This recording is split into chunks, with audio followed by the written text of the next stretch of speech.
नमस्कार, आप देख रहे हैं आज तक। आपके साथ मैं हूं सईद अंसारी। स्वागत है आपका न्यूज रूम लाइव में। अभी तक की हर बड़ी खबर लेकर हमें हाजिर, लेकिन दिल्ली में इस समय जबरदस्त हंगामा चल रहा है शराब घोटाले के मामले में। दिल्ली के डिप्टी सीएम मनीष सिसोदिया से मल्लिका जी पूछताछ इस समय हो रही है और आम आदमी पार्टी को एक शक्ति प्रदर्शन का अवसर भी मिल गया। बिल्कुल, दिल्ली की सड़कों से कुछ इसी तरह की तस्वीरें देखने को मिल रही हैं। तो एक तरफ मनीष सिसोदिया से सवाल हो रहे हैं, तो दूसरी तरफ आम आदमी पार्टी के कार्यकर्ता उनके घर से लेकर सीबीआई दफ्तर के बाहर तक विरोध प्रदर्शन कर रहे हैं। राजीव। बिल्कुल मल्लिका, थैंक यू सो मच। नमस्कार, आपके साथ मैं हूँ राजीव ढोंडियाल। यही तस्वीर आई जब मनीष सिसोदिया घर से निकले तो साथ में पत्नी थी, उनकी माता जी थी। पत्नी ने उनको टीका लगाया, माताजी ने उनको आशीर्वाद दिया, उनको मिठाई खिलाई और उसके बाद जब घर से निकले कार्यकर्ताओं को संबोधित किया, राजघाट पहुंचे, उसके बाद सीबीआई दफ्तर पहुंचे। हमारे सहयोगी शुभांकर मिश्रा भी लगातार मनीष सिसोदिया के एक मूवमेंट पर नजर बनाए हुए थे, वो भी हमारे साथ जुड़ गए हैं। Shubhankar, over to you. शुक्रिया राजीव, सईद और मल्लिका, आप तीनों का। और जिस जगह पर हम खड़े हैं ये वही जगह है जहां आपसे थोड़ी देर पहले यहां पर आम आदमी पार्टी के तमाम कार्यकर्ता नेता जो थे वो यहां मौजूद थे, लेकिन इसके बाद उन्हें यहां से हटा दिया गया है। फिलहाल ये तस्वीरें हम आपको दिखा रहे हैं, यहाँ पर बैरिकेडिंग लगी हुई है और पैरामिलिट्री फोर्स के जवान जो है यहाँ पर तैनात है। 11:20 वो वक्त था जब यहां से मनीष सिसोदिया अंदर सीबीआई दफ्तर में जाते हैं और अभी भी फिलहाल वो अंदर मौजूद हैं। तमाम सवाल जवाब जो है उनसे लगातार जारी है। यहां पर बड़ी संख्या में कार्यकर्ता थे, लेकिन क्योंकि धारा 144 लगाई गई थी वो यहां पर प्रदर्शन कर रहे थे। शुरुआत में उन्हें कहा गया कि आप हट जाइए, लेकिन जब वो नहीं माने तो फिर उन्हें यहां से उठाकर गाड़ी में भरकर हिरासत में ले लिया गया और यहां से कहीं दूर भेज दिया गया। हम आपको सुनवाते हैं संजय सिंह ने क्या कुछ कहा।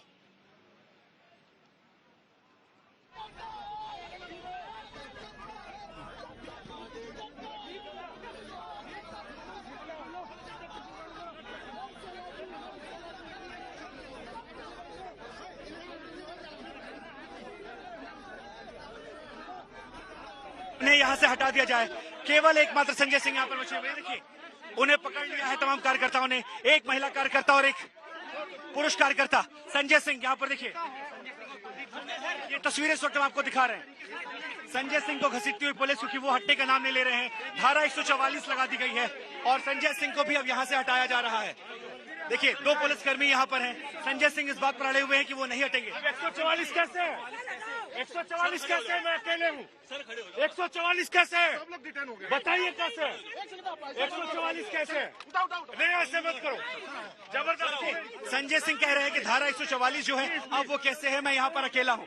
लेकिन पुलिस ये कह रही है कि आपको यहाँ पर प्रदर्शन करने की इजाजत नहीं है, आप कार्यकर्ताओं के साथ यहाँ नहीं बैठ सकते हैं। और सभी कार्यकर्ताओं को, कई सारे कार्यकर्ता जो है अभी भी यहाँ पर डटे हुए हैं, लगातार वो विरोध कर रहे हैं। वो कह रहे हैं कि यहाँ से नहीं जाएंगे, लेकिन पुलिस अब एक्शन के मूड में और धीरे धीरे तमाम कार्यकर्ताओं को यहाँ से हटाती हुई। देखिए, एक दूसरे को उन्होंने बांध रखा है, एक दूसरे के हाथ पकड़ रखिए, टांगे पकड़ रखिए। क्या कर रहे हैं आप लोग?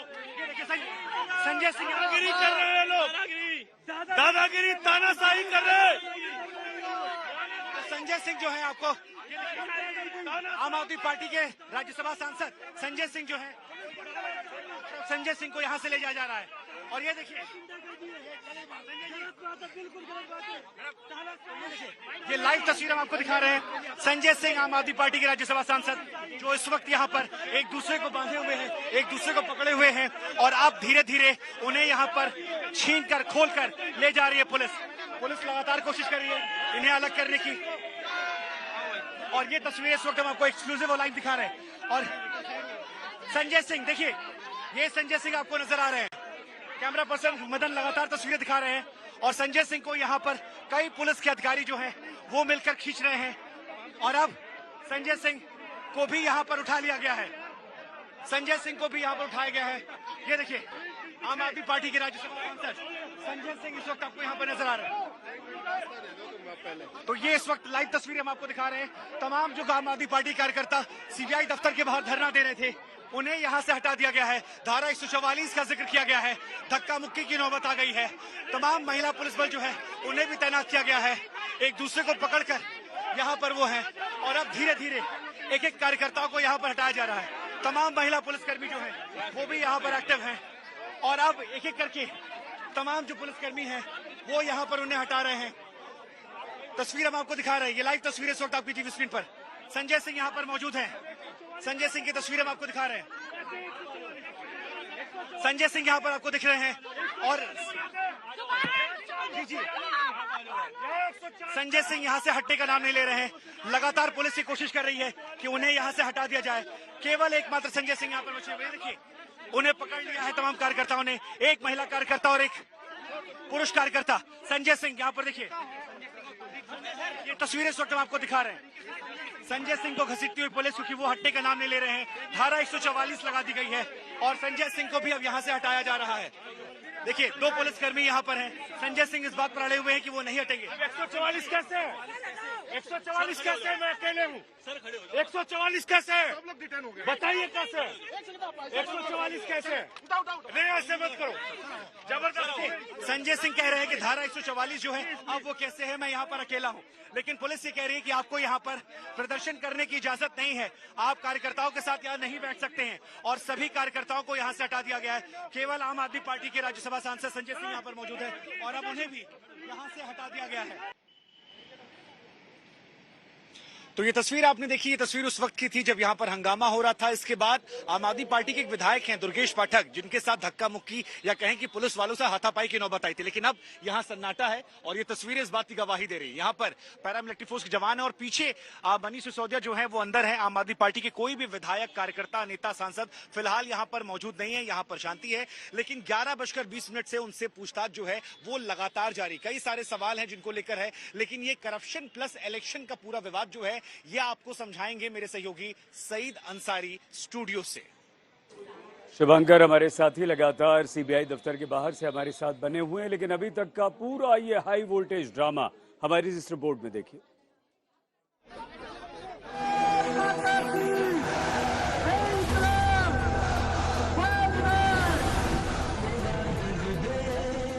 हाथ में तिरंगा, फिजाओं में देशभक्ति के गीत, कंधे पर भगत सिंह की तरह पीला बाना। दिल्ली में आम आदमी पार्टी के दफ्तर से राजघाट के बीच सड़क का ये नजारा है। चलिए इस पूरे शक्ति प्रदर्शन की एक एक तस्वीर आपको दिखाते हैं। मनीष सिसोदिया का घर। तब सुबह के करीब 8:30 बज रहे होंगे। मनीष सिसोदिया के घर पर हलचल बढ़ रही थी। धारा 144 के बावजूद पार्टी के कार्यकर्ता जमा हो रहे थे।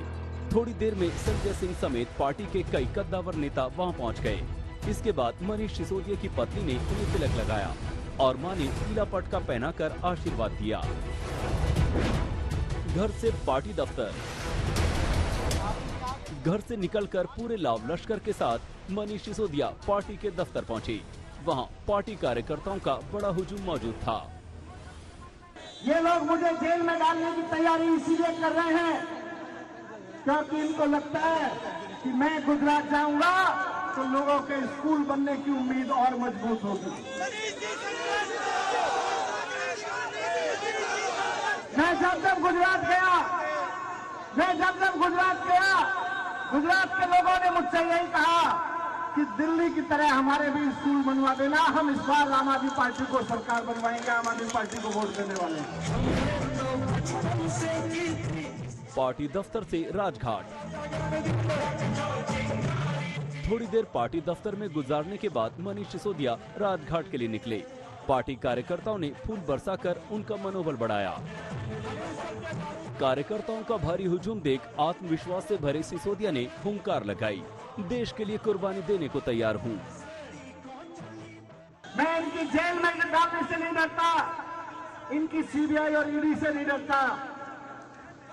मैं जानता हूं कि देश कुर्बानी मांग रहा है और हम कुर्बानी देने के लिए तैयार हैं। हमें आज मैं आप सबसे भी कहना चाहता हूं, इसका अफसोस मत करना। अगर मैं जेल चला जाऊं तो अफसोस मत करना, गर्व करना। मेरा रंग दे बसंती। आम आदमी पार्टी दफ्तर से सिसोदिया का काफिला राजघाट पहुंचा। राजघाट में बापू की समाधि पर नमन किया। राजघाट से सीबीआई दफ्तर। करीब आधे घंटे बाद मनीष सिसोदिया का काफिला राजघाट से सीबीआई दफ्तर पहुंचा। तब करीब 11:10 का वक्त रहा होगा। वहां एग्जिट गेट से मनीष सिसोदिया ने एंट्री मारी, जिसके बाद आम आदमी पार्टी के नेता वहीं धरने पर बैठ गए और फिर शुरू हुई बीजेपी और केंद्र सरकार के खिलाफ नारेबाजी।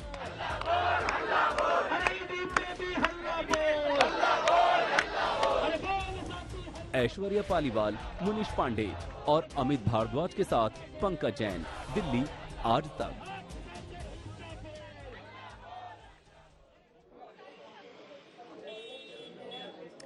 तो अभी तक का पूरा घटनाक्रम आपने देखा। मनीष सिसोदिया से पूछताछ को लेकर आम आदमी पार्टी और बीजेपी के बीच तलवार खिंच गई है। आम आदमी पार्टी मनीष सिसोदिया को आज का भगत सिंह बता रही है, तो बीजेपी इसे जश्न करप्शन, जश्न भ्रष्टाचार बता रही है। आप याद करिए, नवाब मलिक जी, सत्येंद्र जैन जी,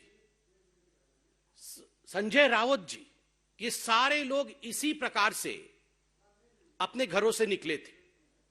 आप याद करिए, जब नवाब मलिक के ऊपर भ्रष्टाचार का आरोप लगा था और जो अपने घर से वो निकले थे तो उनका भी टीका लगाया गया था।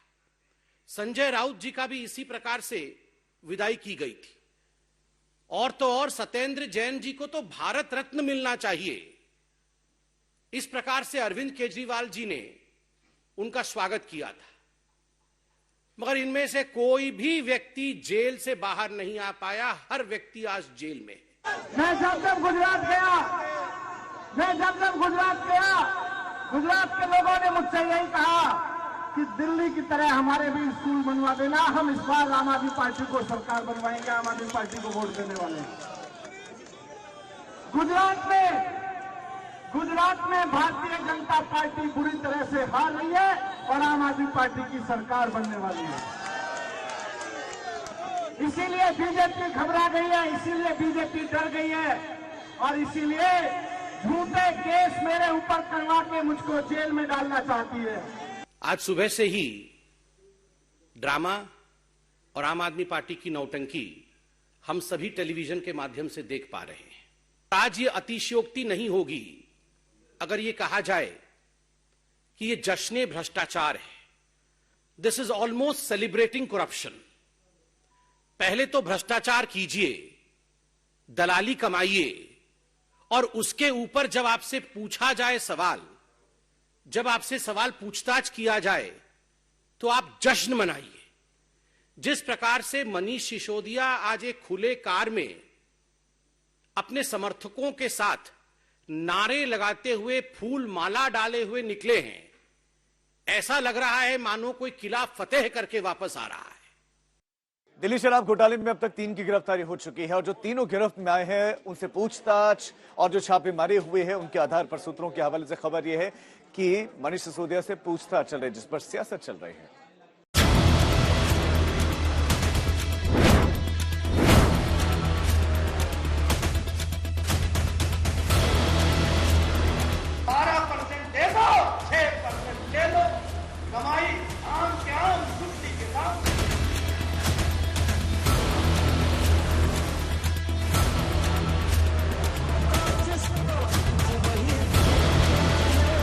तो क्या दिल्ली शराब नीति घोटाले में दिल्ली के डिप्टी सीएम की गिरफ्तारी तय है?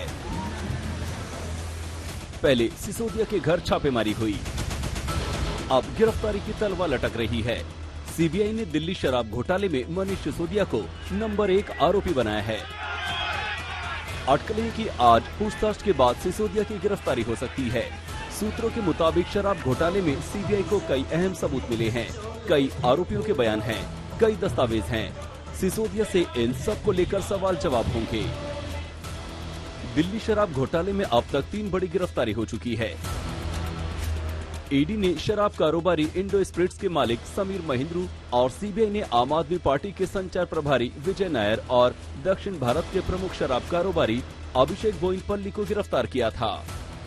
शराब नीति में घोटाले का खुलासा होने पर बीजेपी ने कुछ शराब कारोबारियों का स्टिंग ऑपरेशन भी किया था और इसके जरिए सिसोदिया और सीएम अरविंद केजरीवाल पर हमला बोला था। लेकिन आम आदमी पार्टी के दोनों टॉप नेता मजबूती के साथ इन आरोपों को खारिज कर रहे हैं। मैं यहाँ आपसे चर्चा करना चाहता हूँ कि यह सरकार जो केजरीवाल जी की सरकार रही, उस सरकार ने किस तरीके से यहाँ पर घोटाले पे घोटाला किया है। आज केजरीवाल की सरकार घोटालों की सरकार बन गई है।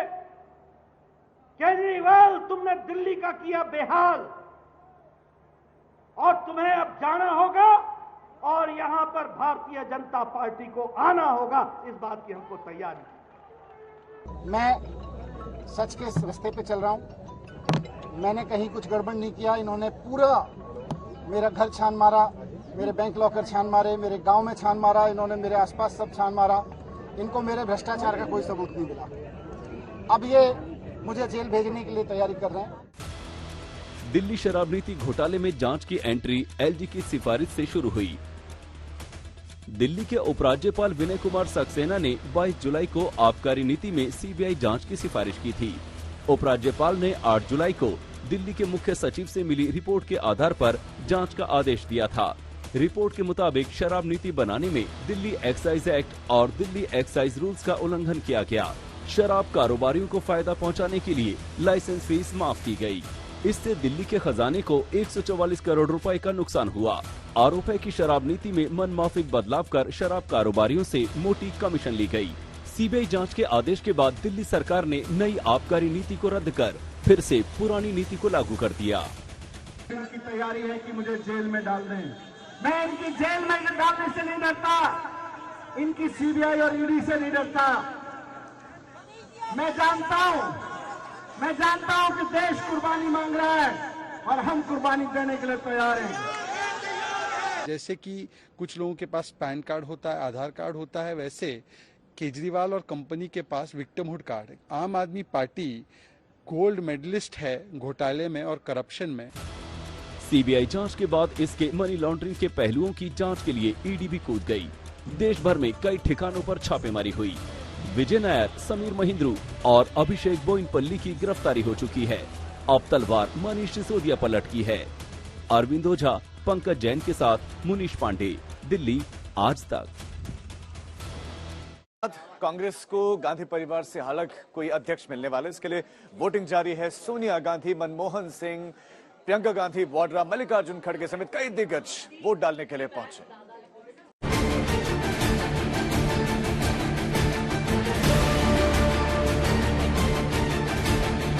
देश की सबसे पुरानी पार्टी कांग्रेस में आज का दिन इतिहास के पन्नों में दर्ज होना तय है। दशकों से गांधी नेहरू परिवार के साये में रही पार्टी आज करीब 24 साल के बाद गांधी परिवार की छाया से बाहर होने जा रही है। भले ही गांधी परिवार का आशीर्वाद मल्लिकार्जुन खड़गे के साथ माना जा रहा हो, लेकिन इतना तो तय है कि 24 साल बाद सबसे पुरानी पार्टी को गैर गांधी कांग्रेस अध्यक्ष मिलने जा रहा है। ये इस मायने में भी अहम है कि पूरे 137 साल में सिर्फ छठा मौका है जब कांग्रेस अध्यक्ष पद का फैसला आंतरिक चुनाव के जरिए होने जा रहा है, जिसका नतीजा 19 अक्टूबर को सबके सामने होगा। कांग्रेस अध्यक्ष पद का मुकाबला मल्लिकार्जुन खड़गे और शशि थरूर के बीच है। I am contesting this election on behalf of all the delegates. Those personally came, forced me, even senior leaders, when the Gandhi family members are not going to contest. They are not in the field. It is better you should contest. So, on the advice of all the senior leaders and delegates, I am contesting. उधर senior leader Shashi Tharoor खड़गे को इस चुनाव में चुनौती दे रहे हैं। मुश्किल मुकाबले में फंसे शशि थरूर ने भी बीते कुछ दिनों में अपने लिए समर्थन जुटाने की हर मुमकिन कोशिश की है। रविवार को वो 1200 डेलीगेट्स वाले राज्य यूपी में थे, जहां उन्होंने समर्थन मिलने का दावा किया। काफी सपोर्ट मिल रहा है जी, लेकिन सारे खोल के दिखाने के लिए तैयार। कांग्रेस अध्यक्ष पद के लिए गांधी परिवार की पसंद के तौर पर अशोक गहलोत से लेकर दिग्विजय सिंह तक के नाम चर्चा में रहे, लेकिन आखिर में मुहर मल्लिकार्जुन खड़गे पर लगी। कांग्रेस के केंद्रीय चुनाव प्राधिकरण ने चुनाव की पूरी तैयारी कर ली है। देश भर में 40 सेंटर के 68 बूथ पर आज वोट पड़ेंगे। कल मतपेटियां सील लगाकर दिल्ली लाई जाएंगी, जहां 19 अक्टूबर को नतीजे आएंगे। सभी स्टेट के जो डेलीगेट है वो अपने अपने स्टेट के अंदर पोलिंग स्टेशन में, जहां पर पोलिंग बूथ सेटअप हुआ है, वहां पर मतदान करेंगे। मतदान की प्रक्रिया सुचारू रूप से चले, इस वजह से पूरे पीआरओ जितने हैं सभी अपने अपने स्टेट के अंदर पहुंच गए हैं। बैलेट बॉक्स के साथ में, बैलेट पेपर के साथ में, वोटिंग लिस्ट के साथ के अंदर वहां गए हुए हैं। सील करने का सब मटेरियल उनके पास में है। उस पर हमने कंपाउंड के अंदर आने के लिए और बूथ के अंदर सुचारू रूप से लोग जाए, उसकी व्यवस्था भी हमने की है सबको। 19 अक्टूबर को मतपेटियों से क्या नतीजा निकलेगा, ये करीब करीब तय है। लेकिन कांग्रेस ये संदेश देने में जरूर कामयाब रहेगी कि उसके यहाँ आंतरिक लोकतंत्र है और फैसला चुनाव से होता है। आज तक ब्यूरो। क्या आप स्पीड के शौकीन हैं? क्या आप जब गाड़ी चलाते हैं तो आप अपनी गाड़ी की स्पीड 120, 150, 200 या 300 तक चलाना पसंद करते हैं? अगर करते हैं तो एक खबर आपके लिए बहुत महत्वपूर्ण है जो आपको सही बताएंगे। राजीव, ये खबर दिल दहला देती है दोस्तों, रोंगटे खड़े कर देती है। 300 तक स्पीड चली जाती है और उसके बाद कार के परखच्चे उड़ जाते हैं। ये कार सामने से आ रहे एक ट्रक से इतनी बुरी तरह से टकरा जाती है कि ये कार चकनाचूर हो जाती है। 4 लोगों की मौके पर मौत हो जाती है और ये तस्वीरें आप देख नहीं सकते, आपका दिल दहल जाएगा। पूर्वांचल एक्सप्रेसवे पर ये चारों दोस्त बिहार से दिल्ली की तरफ रवाना होते हैं और उसके बाद रफ्तार का ये खेल शुरू होता है। स्पीडोमीटर को दिखाकर ये वीडियो देखिए, पहले देखिए, यही वीडियो बता रहे थे आप। तो मोबाइलों तो कनेक्ट कर दे, तो मोबाइलों चारों मरेंगे। एक मिनट शांत थे।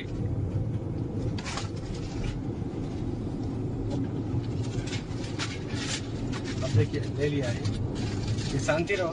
हाँ, शांति रहो तभी चला पाएंगे ना। गाना चला देते हैं। गाने नहीं गाने ना, ऐसे नहीं चलेगा, ऐसे चल भी नहीं करेगा। चल जाएगा। हमारा आगे कनेक्ट करना मोबाइल लो, स्ट्रेट मिलेगा तभी चला पाएंगे। हाँ, तो मोबाइल तो कनेक्ट कर दे। रुक जो तो मोबाइल कनेक्ट करना, स्ट्रेट मांग कीजिएगा, घूर देना। स्पीड आ रहा है ना?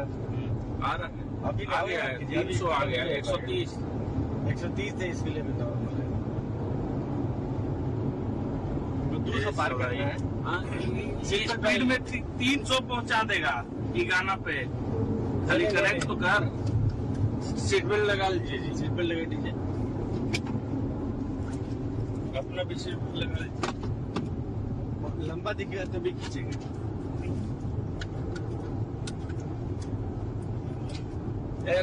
खाली चालू कर दी है, एक बाद रेस्ट बताइए, बता दी है।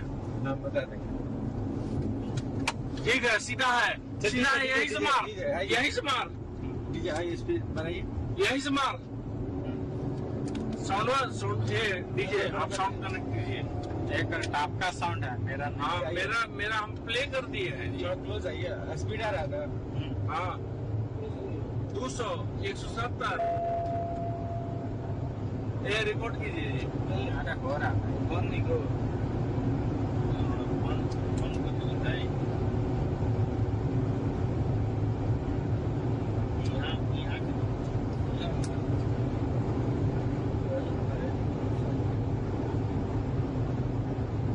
तो 300 मार, 300 मार, 300 मार। आओ,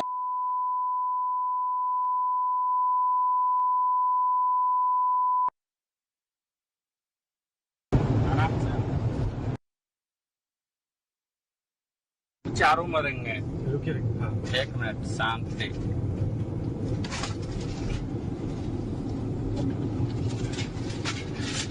अब देखिए ले लिया है, ये शांति रहो। हाँ, शांति रहो तभी चला पाएंगे ना। गाना चला देते हैं। गाने नहीं गाने ना, ऐसे नहीं चलेगा, ऐसे चल भी नहीं करेगा। चल जाएगा। हमारा आगे कनेक्ट करना मोबाइल लो, स्ट्रेट मिलेगा तभी चला पाएंगे। हाँ, तो मोबाइल तो कनेक्ट कर दे। रुक जो तो मोबाइल कनेक्ट करना, स्ट्रेट मांग कीजिएगा, घूर देना। स्पीड आ रहा है ना?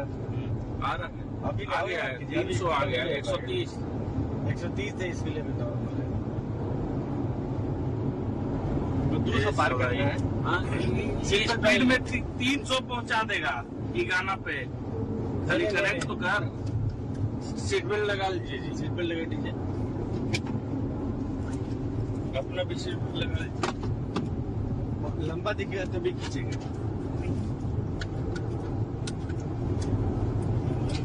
खाली चालू कर दी है, एक बाद रेस्ट बताइए, बता दी है। बता देंगे। ठीक है, सीधा है, सीधा है, यही से मार, यही से मार, यही से मार।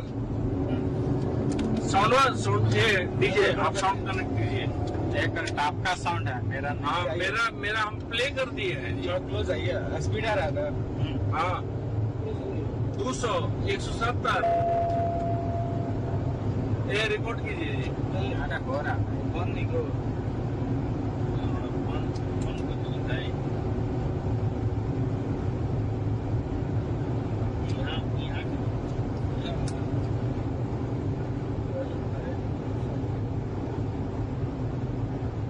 चलो 300 मार, 300 मार, 300 मार। आओ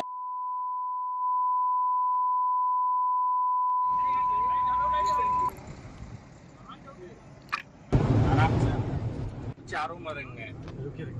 एक मिनट, शांत से। तो दिल दहला देने वाला एक हादसा और ये वीडियो बेहद खतरनाक। आलोक श्रीवास्तव मेरे सहयोगी मौके पर पहुंचे और वो बता रहे हैं अपनी रिपोर्ट के जरिए कि आखिर ये हादसा हुआ कैसे और इस हादसे के बाद लग्जरी BMW कार का क्या हाल था। देखिए उनकी रिपोर्ट। हम इस वक्त खड़े हैं पूर्वांचल एक्सप्रेसवे के 83.7 किलोमीटर की उस जगह पर जहां पर बीती 14 अक्टूबर को एक हादसे में 4 लोगों की जान चली गई। ये वो जगह है, हम आपको दिखा दें, ये वो जगह है जहां पर कंटेनर ने BMW को टक्कर मारी थी और 4 लोगों की मौत हो गई। इस तरफ देखा जाए तो दोनों तरफ से आप देख सकते हैं कि गाड़ियों का आवागमन है, लेकिन बैरिकेडिंग के स्थान पर कुछ नहीं है। उधर पूरा सब कुछ खुला हुआ है। पूर्वांचल एक्सप्रेसवे का ये वो एरिया है जहां पर लगातार हादसे होते हैं। इन हादसों का कारण भी आपको दिखा दें। ये बगल में आप देखें एक बड़ा सा गड्ढा हुआ है जिसकी पैचिंग का कार्य चल रहा है। ये वो गड्ढा है जो अभी बीती कई दिनों पहले बरसात के कारण ये सड़क बैठ गई थी, उसको पैचिंग हो रही है। बताया जा रहा है कि 2 किलोमीटर का ये पूरा एरिया ब्लॉक कर दिया गया है और आवागमन एक वन वे रूट बनाया गया है और इस रूट पर जो गाड़ियां हैं वो चलाई जा रही हैं। इस वन वे पर ही आप देखेंगे कि दोनों तरफ से गाड़ियों का आवागमन है। लखनऊ की तरफ से, गाजीपुर की तरफ से आने वाली गाड़ियां एक दूसरे को लेकर एक ही सड़क से जा रही हैं और आप देखिए कि यहाँ पर कोई भी साइन बोर्ड नहीं है जो आपको इंडिकेट करता हो कि आप अपनी गाड़ी को सुरक्षित और संभाल कर ले चले।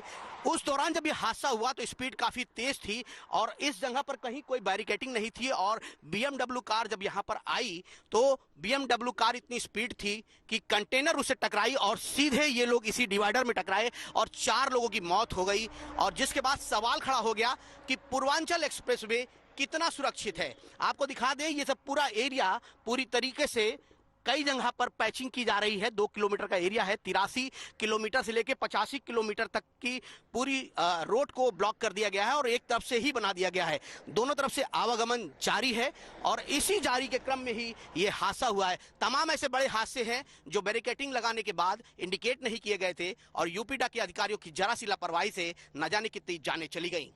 आलोक श्रीवास्तव, सुल्तानपुर, आज तक। एक्टर वैशाली ठक्कर ने इंदौर में आत्महत्या कर ली। 8 पेजेस का एक बड़ा लंबा सुसाइड नोट लिखा और जिस व्यक्ति का उस नोट में उल्लेख है अब पुलिस उसकी जांच पड़ताल कर रही है।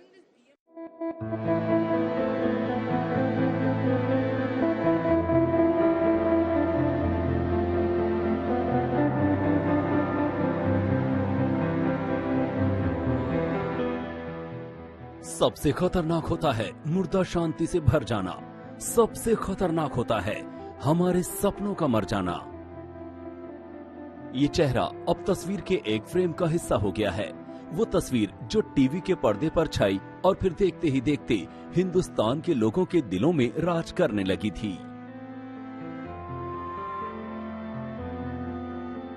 वो अदाकार जिसने अपने हुनर के दम पर छोटे पर्दे से बड़ा नाम कमाया।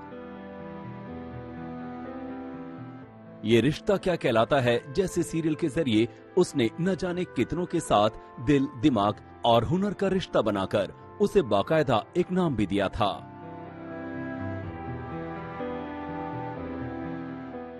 लेकिन अब सिर्फ यादें हैं जिसे लोग ये रिश्ता क्या कहलाता है सीरियल की संजना के नाम से जानते थे। असल में उसका नाम वैशाली ठक्कर था।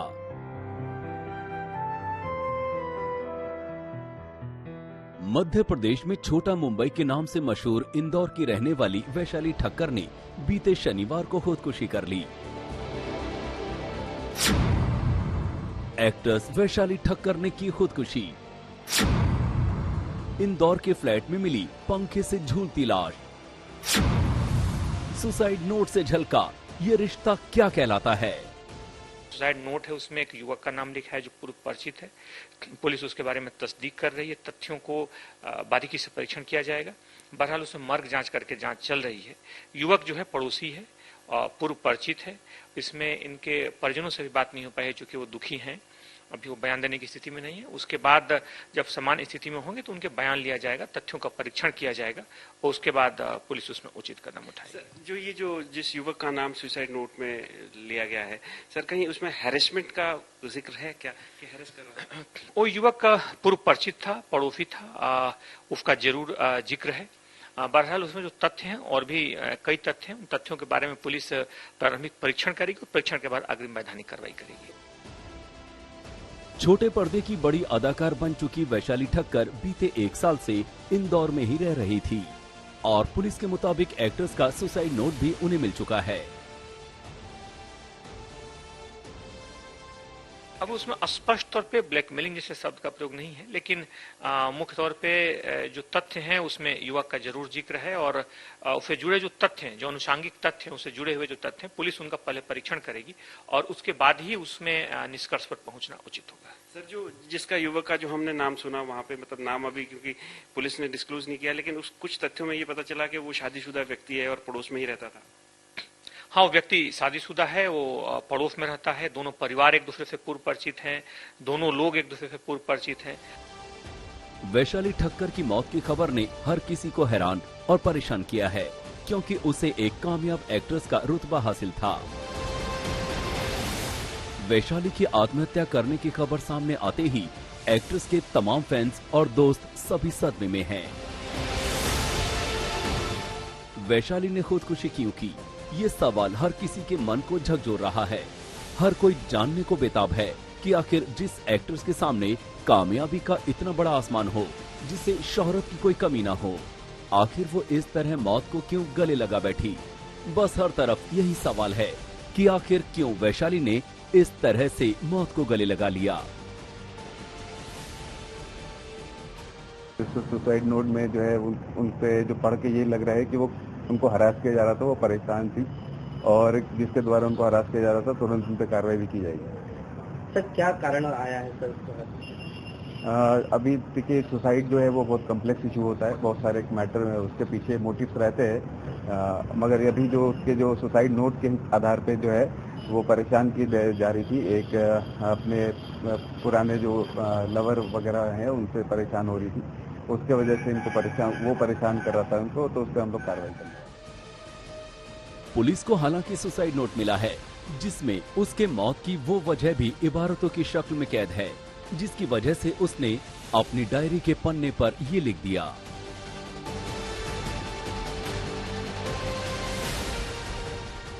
हेमेंद्र शर्मा के साथ धर्मेंद्र शर्मा, इंदौर, आज तक। इंदौर पुलिस को वैशाली ठक्कर की मौत के बाद उसके कमरे से एक सुसाइड नोट मिला है और उस सुसाइड नोट में जो वजह बताई गई है, अब पुलिस उस पूरे मामले की गहनता से पड़ताल कर रही है।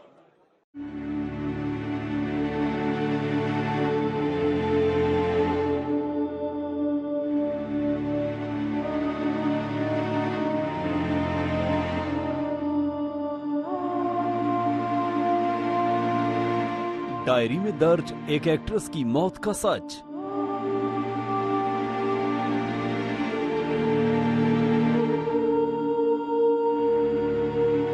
एक्ट्रेस की खुदकुशी, 8 पन्नों का सुसाइड नोट। सुसाइड नोट में दर्ज मौत की वजह। सुशांत सिंह राजपूत की दोस्त और साथ साथ सीरियल में अपने हुनर का जलवा दिखा चुकी एक्ट्रेस वैशाली ठक्कर की खुदकुशी का एक गहरा राज अब राज नहीं रह गया है। ये राज इबारत की शक्ल में सामने आया है, जिसे खुद वैशाली ने अपनी ही डायरी में दर्ज किया। वो डायरी अब पुलिस के पास है।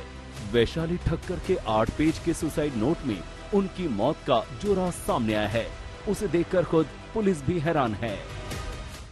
जिन्होंने जो कि टेलीविजन एक्ट्रेस थी और जिन्होंने आत्महत्या की, पंखे से लटक कर अपनी जान दे दी, वैशाली ठक्कर ने अपने सुसाइड नोट में राहुल पे आरोप लगाया कि वो उन्हें काफी समय से हैरेस कर रहे थे। पुलिस ने अबेटमेंट टू सुसाइड का केस राहुल के खिलाफ रजिस्टर किया है। टीवी के बेहद हिट सीरियल ससुराल सिमरका में अपने अभिनय का लोहा मनवा चुकी 30 साल की वैशाली ठक्कर की लाश इंदौर में साईं बाग कॉलोनी के एक फ्लैट में लटकी हुई मिली थी। बकौल पुलिस वैशाली ने फांसी पर लटक कर जान दे दी, लेकिन घर की तलाशी के दौरान पुलिस को एक सुसाइड नोट मिला है, जिससे पता चलता है कि एक पड़ोसी वैशाली ठक्कर के पीछे पड़ा हुआ था और उसकी ही वजह से वैशाली ने जिंदगी छोड़कर मौत को गले लगाना ज्यादा मुनासिब समझा।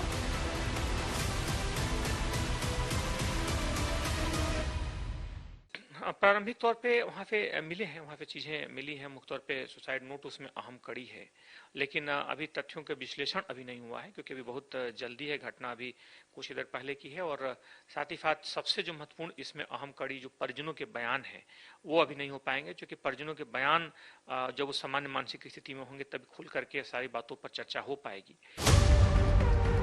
बताया जा रहा है कि इंदौर में वैशाली ठक्कर के पड़ोस में ही रहने वाला राहुल नाम का शख्स ही इस खुदकुशी की सबसे बड़ी वजह बनकर सामने आया है। खुलासा है कि वैशाली ठक्कर की शादी किसी और के साथ होने वाली थी, लेकिन पड़ोसी ठाकुर उससे जबरन शादी करने का दबाव बना रहा था।